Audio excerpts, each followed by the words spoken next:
Hey everybody, it's Laurie from Cook Scrap Craft. Welcome back to the channel. You know, this is the beginning of the month, so that means it's another to read list. And surprisingly, I have a lot of books to read. Even though we're all doing stay-at-home orders with COVID-19, I've actually received a couple physical copies of books to review, as well as some PDF and NetGalley copies of books. So basically the whole of May is going to be review books. And then I also got a couple other books through an app called Gloss. I think that's how you say it. So I'll talk a little bit about that when I get to those books. The first book is called Habit Swap, and this is published by New Harbinger. And it's a book that was pitched to me as, obviously you're staying at home right now, not a whole lot to do. How about working on changing some bad habits? Now, I read a book, was it last year? I think it's been like a year already, called Atomic Habits, which I really, really enjoyed. And that was part of the Simple Scrapper book club. And this is, I'm assuming, kind of like in the same vein, just kind of taking you through practices that you can do to make healthier choices. This is a very short book, so hopefully by the end of the book you will have made some habit switches or habit swaps. It's written by Hugh G. Byrne, author of The Here and Now Habit, which I have not read. This book, I think it's was recently published. Yeah, it came out just this year. I like the premise of this, and I'm always looking. I'm a sucker for self-help stuff, so I love reading stuff like this, and I will do a review of it on the blog. So the next book I got is called Welcome to the Agora, kind of play on Welcome to the Neighborhood. It's written by Anna De Simone. It's housing, shopping, and gardening for a farm-to-table lifestyle. The press release was like, have you ever dreamed of living on a farm? And like, weirdly enough, not that I've dreamed of living on a farm, but I've actually dreamed of just working on a farm. Something about being outside, doing things with fresh food, using your hands, being outside in the heat and sun and having to get up crazy hours in the morning, that doesn't necessarily appeal to me. But the other thing, working with your hands outside, that kind of thing appeals to me. So this is a way to introduce, I guess, people like me to how farm-centric communities live, how they shop, what their housing looks like, just to give you an idea. Maybe if you wanted to try to bring some of those elements into your own life. I don't think I'm ready to make a huge switch to trading in my townhouse for a farm just yet, but I'm hoping that there are some good ideas within this book that I can translate into regular house living. The next book I got to review is called To Trust in What We Cannot See, and I thought this sounded really, really interesting. It's a time-traveling thriller all about a character who gets to go back in time and has the chance not only to get rid of Hitler, but all these other terrible dictators and people that have shaped so much of our history.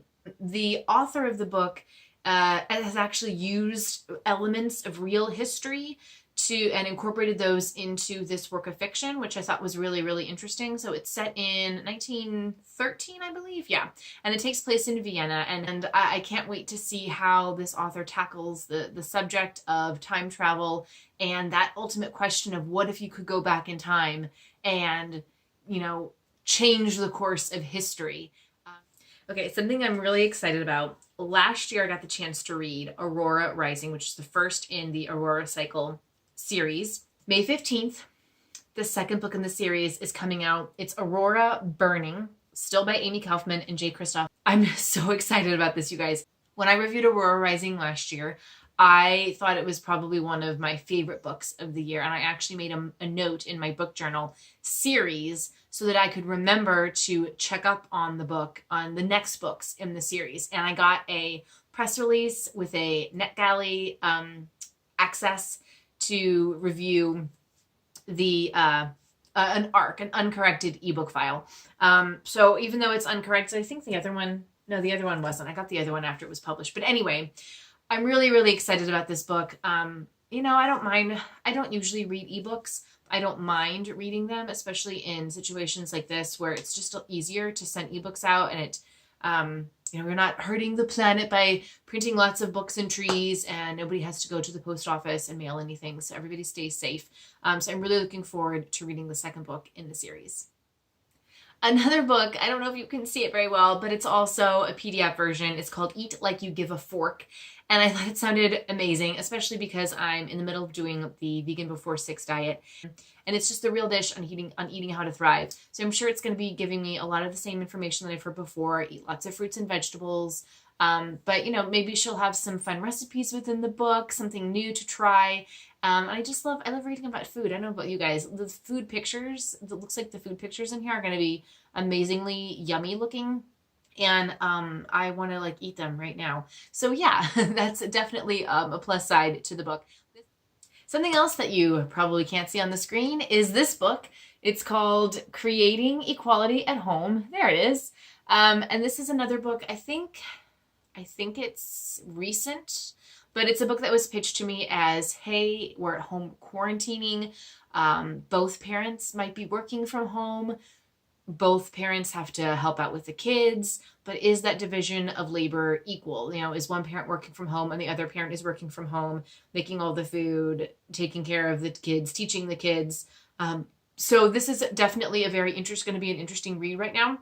It's actually published by Cambridge University Press, and it follows 25 couples around the world and how they share the housework and childcare. So I will report back on the findings from this book and see if anything from these other couples is something that I can incorporate into our own new normal routine here at home.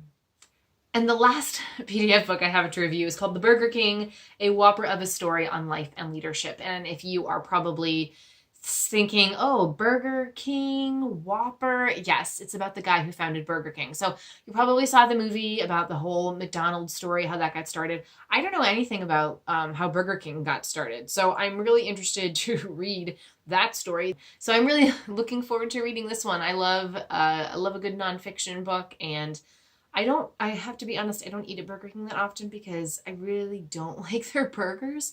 I like their chicken fries, or whatever they're called, their like version of chicken fingers or chicken nuggets.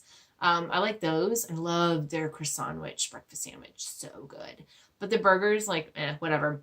But I'll let you know what I think of this book and if it might be an interesting read for you.